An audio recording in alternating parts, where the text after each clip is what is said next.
They shot her once, then twice. The sound of rifles echoed across the dry savanna like thunder breaking the bones of silence. Birds scattered, dust curled into the wind. And Nala, the great matriarch of the Goro Valley herd, staggered forward, blood sliding down her legs like ink through cracked earth. She didn't cry out. She didn't run. She just stood. And then finally her legs buckled beneath her. The poachers waited in the distance, crouched behind thorn brush in breathless greed. One of them laughed, quiet and cruel. Another wiped sweat from his brow as he cocked his rifle again, though he wouldn't need it. She was down. "Perfect shot," one of them muttered, slinging his machete over his shoulder. "Let's take the ivory and get out before it gets dark." They moved in, step by step, boots pressing over broken acacia twigs and scorched roots. They smelled blood and sweat, the bitter stink of gunpowder, and beneath it, the faintest scent of something warmer, something not yet dead. Nala lay on her side, breathing shallow. Her eyes were open, wide and glassy, but alive. Not pleading, not afraid, watching. As the poachers approached, blades in hand, they didn't notice her trunk twitch, just slightly, curling protectively inward. They didn't notice her ear shift. They didn't hear the vibration building in the ground behind them. Not until the trees groaned. Not until the birds rose again. And then came the sound, deep, thunderous, ancient. The sound of a bull elephant charging. He wasn't the biggest in the valley. He wasn't the oldest. But he was hers. Fafa had been tracking them since dawn. He had smelled the blood before he saw it, had heard the shots before he knew who fell. And now as he tore through the bush, tusks lowered, eyes blazing with fire and fear. He didn't think. He didn't roar. He moved. The poachers barely turned in time. One dropped his blade, another tripped. One fired, wild, useless. But Fafa wasn't stopping. Not until they ran. Not until the air around Nala was clear. Not until she blinked, just once in his direction. Not until she knew he had come. Fafa didn't wait to see them flee. He didn't need to. He felt it. In the air, in the stillness that followed his charge, in the way silence settled like dust after a storm. But he didn't celebrate. He didn't trumpet or stomp. He turned. Because what mattered wasn't behind him. It was the body lying still in the dirt. Nala. He stepped toward her slowly, his massive feet shaking the earth with each step, though his movements were impossibly careful. Her breath was shallow. Her side rose and fell like a wave barely catching wind. Blood pooled around her legs. Her eyes were open but dimmed. Still, she blinked when he came close. He lowered his trunk, gently brushing the dust from her face. Not pressing too hard, not making a sound. Just presence, just scent, just connection. And then she moved. Not much, just a twitch, a shift, a trembling curve of her trunk toward her belly. That's when he knew. She wasn't alone. Inside her, a second heartbeat fought for space, for time, for air. A calf, unborn and unaware of the blood that now soaked its mother's skin. Fafa froze, not from fear but from clarity. He had come for Nala, but now he was standing guard for two. The wind changed. He smelled more than blood now, more than sweat and gunpowder. There were others nearby. Too many. Tracks in the dust. Oil stains from tires. The poachers weren't alone. They never were. Where one gang scouted, another followed. And this time, they'd be back with trucks. Fafa looked down at Nala again, watched her chest rise once shakily and fall. They had to move. He nudged her gently. Once. Twice. Her leg twitched but didn't lift. The bleeding hadn't stopped. She couldn't walk. Not far. Maybe not at all. Still, he stood beside her. Hours passed. The sun blistered overhead. Vultures circled. The wind went still. And still Fafa stood, silent, unmoving, a wall of flesh and loyalty. No calls, no trumpets. Just stillness. Just presence. And someone saw. From miles away on the other side of the valley, a ranger spotted the shape. Too large, too still, too wrong. He radioed a patrol. The patrol called in a drone. The drone caught the image. One elephant down, another standing guard.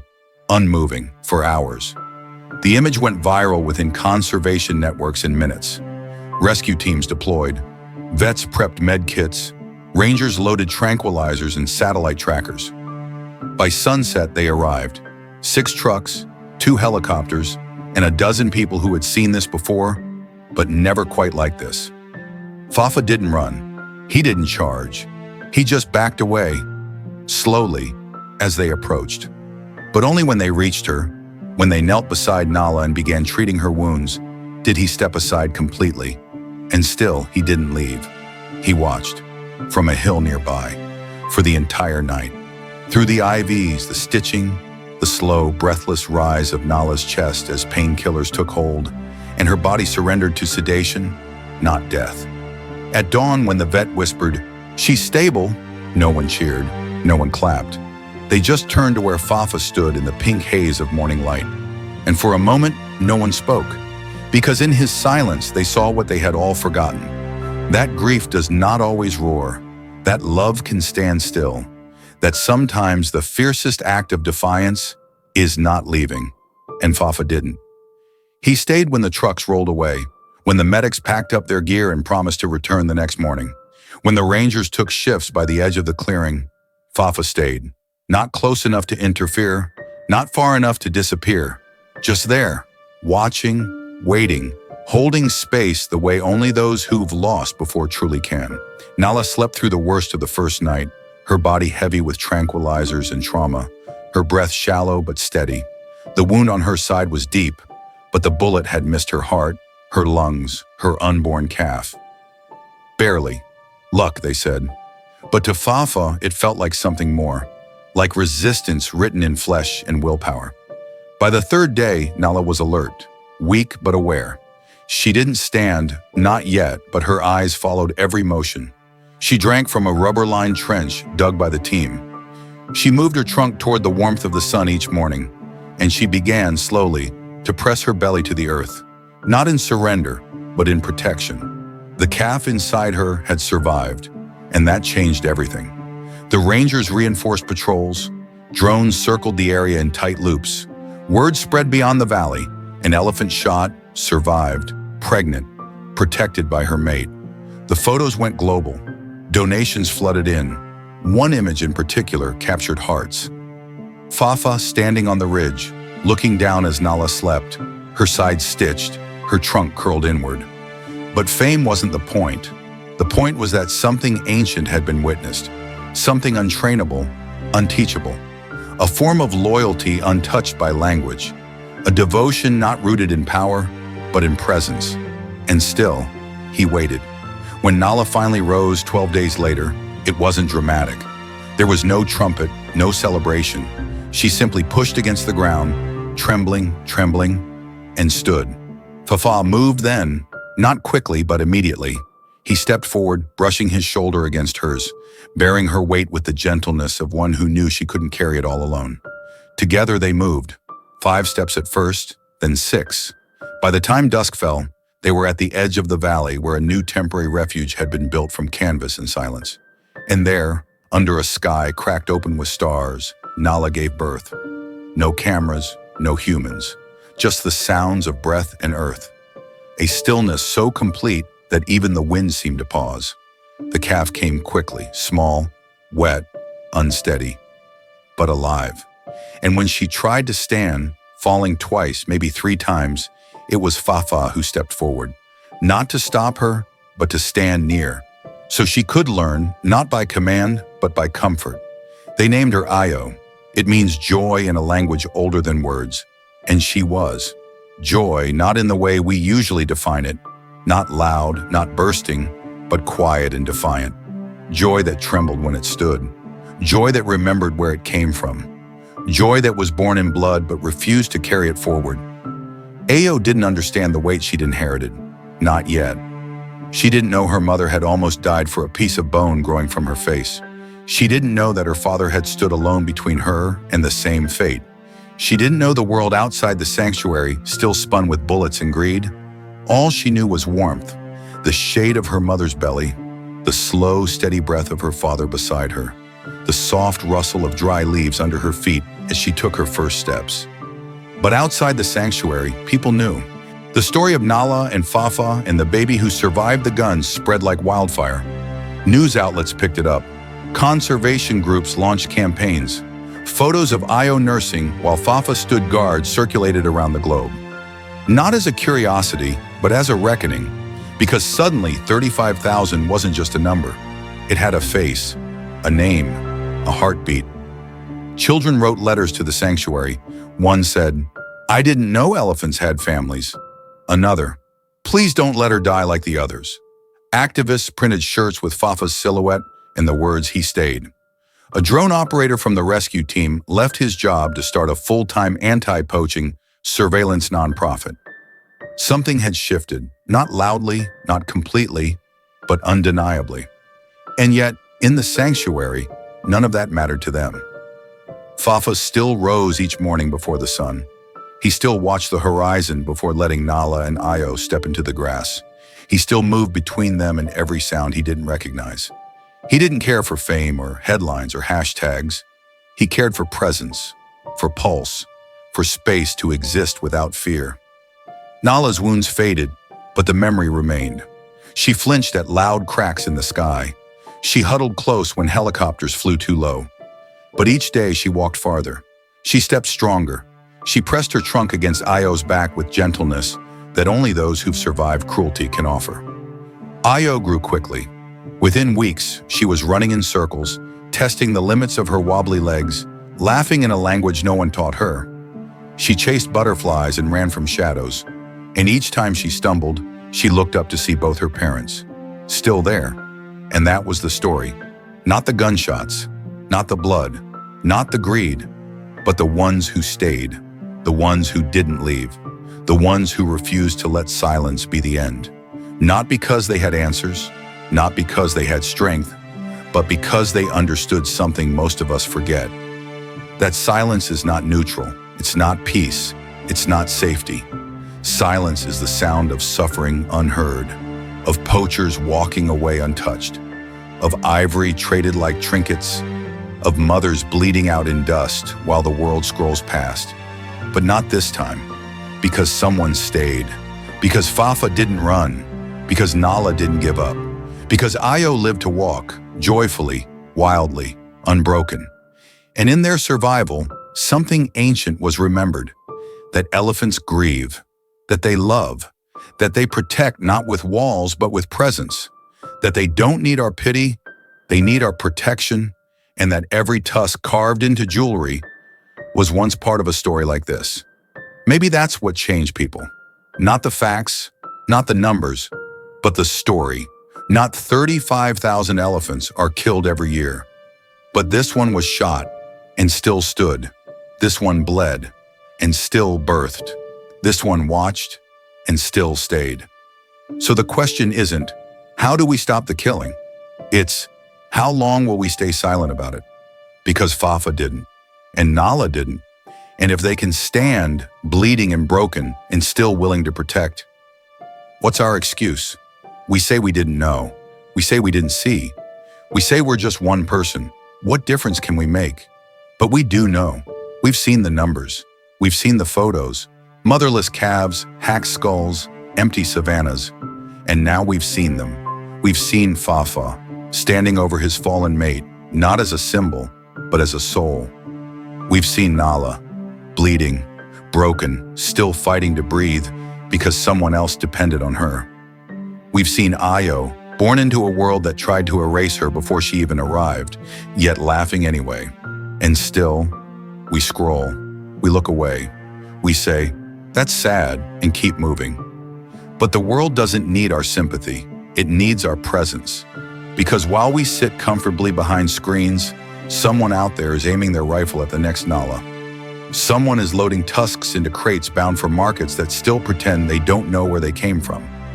Someone is holding a knife to the soul of a species that remembers it's dead for decades. And every moment we choose silence over discomfort, we choose them.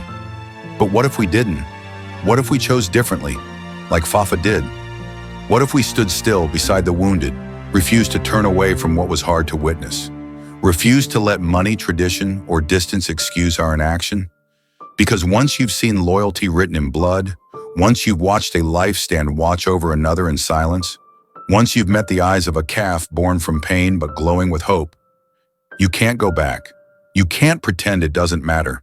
And if they, beings without language, without law, without weapons, can choose to protect each other, what's our excuse?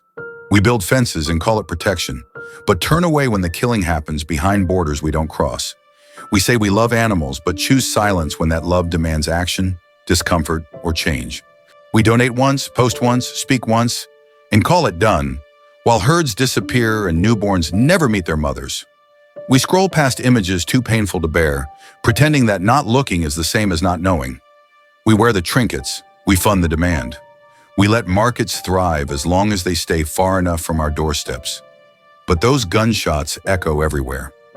You don't need to hear them to be close to them. You only need to care.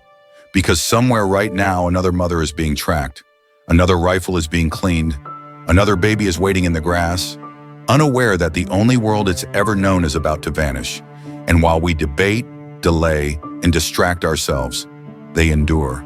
They remember, they mourn, and still, they love. So maybe it's not about excuses, maybe it's about responsibility, not as heroes, not as saviors, but simply as witnesses who didn't look away, because that's all it ever takes at first. Not a grand gesture, not a dramatic rescue, just one choice to see, to stay in the discomfort a little longer, to feel the weight of another being's fear, and not turn away. It doesn't demand perfection. You don't need to know everything. You just need to care enough to keep looking. Because every image we can't unsee becomes a seed, and from that seed grows awareness. And from awareness, compassion, and from compassion, action. The world doesn't need more noise. It needs more noticing, more people willing to pause, to question, to remember that somewhere a life is unfolding, fragile, ancient, worthy. Nala didn't survive because someone changed the system overnight. She survived because someone noticed a shape on a drone screen, because a ranger made a call, because a team drove through the night, because Fafa didn't leave. Each act, small, each moment, ordinary. Together, life-saving. That's what witnessing really is. Not passive, not soft, but radical, revolutionary, refusing to let cruelty stay hidden simply because it's far away. And maybe the question isn't, what can I do? Maybe it's, what am I willing to feel and not look away from again? Because empathy begins in the moment we let ourselves be moved, and courage begins in the decision to stay with that feeling, even when there's no clear solution. Because that's where the change lives. Not in certainty, but in the willingness to act even when the outcome is unclear. Ayo didn't know her mother had been shot. She didn't know her father had chased death into the bushes to buy her one more breath. All she knew was presence, warmth, eyes that didn't look away when she fell.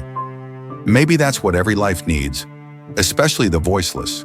Not rescuers on pedestals, but people who choose to stay, to sit with the ache, to feel the sting of helplessness and still show up anyway. Because systems don't shift with speeches, they shift with stories. And stories begin with those who refuse to forget. Years from now, someone will tell the story of the bull who stood his ground, the mother who gave birth with stitches still healing, the baby who ran before she fully understood the danger she'd survived. And maybe, just maybe, someone listening will choose to act. Not because they know how to fix it, but because they know they can no longer pretend it isn't happening. That's where legacy begins. Not in applause, not in headlines, but in someone, somewhere, deciding that apathy is no longer an option, that silence isn't neutral, that comfort isn't innocence, that distance isn't excuse. Because the truth is, this isn't just about elephants. It's about the kind of world we're willing to accept. A world where beauty is butchered for ornaments, where memory is erased for money, where grief echoes in empty valleys, and still, we look away. But it doesn't have to stay that way. Change doesn't begin with everyone. It begins with someone. Someone who shares a story, someone who signs a petition, someone who asks where that ivory came from and refuses to buy it, someone who teaches their child that wild means sacred, not expendable. Someone who dares to care when it's easier not to. Because every time we choose empathy over convenience, curiosity over ignorance, presence over avoidance, we make it harder for cruelty to hide. And maybe we can't stop every bullet. Maybe we won't save them all. But for the ones still standing, for Nala, for Fafa, for Ayo, maybe we can do enough. Not everything, but something. Enough to protect a breath, enough to delay a gun, enough to prove that somewhere in the world, someone still chooses compassion. She lived. That in itself was a miracle. Nala survived. Fafa stood. Ayo was born. But survival isn't the end of the story. It's the beginning of responsibility. Because for every Nala who makes it, there are hundreds who don't. For every baby who takes their first breath, others are silenced before they ever get the chance. And for every act of courage shown by a guardian like Fafa, there are countless moments where no one comes. The poachers still hunt, the markets still sell, the world still spins. But so can the story. You don't have to be a ranger, or a rescuer, or a voice in the spotlight. You just have to care. Care enough to stay, to speak, to question, to remember. Support the people protecting them. Refuse to buy what costs a life. Share what makes others see. Because if a bleeding elephant can stand for his family, if a dying mother can hold on for her child, if a newborn calf can run despite the weight of a broken world, then surely we can do something, even if it's small, even if it's imperfect, even if it's just one more person choosing not to look away. Not today, not anymore.